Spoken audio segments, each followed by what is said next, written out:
In this video, we'll show you how to set up a company and get WorkGear. Go to Companies and go to Add New. Add company name and logo. It's important that you have the logo handy, as you cannot set up a company without a logo.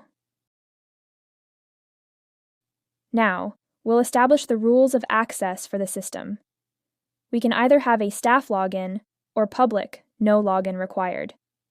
In this example, we're going to select Staff Login. Now, create a front-end subdomain that you can give to your clients.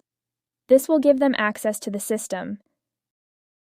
Establish the payment method that you'd like people to use. We're going to select On Account for this example.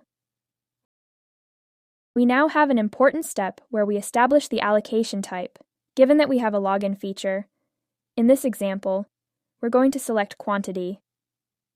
It's important to understand that you cannot change the allocation type after the company has been set up. Now, we look at the employee rules for ordering.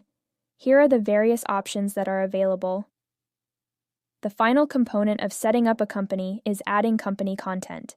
We can add this content in this area. If you don't add anything in this field, the system will use the default content that your store has. Please get in touch if you have any questions.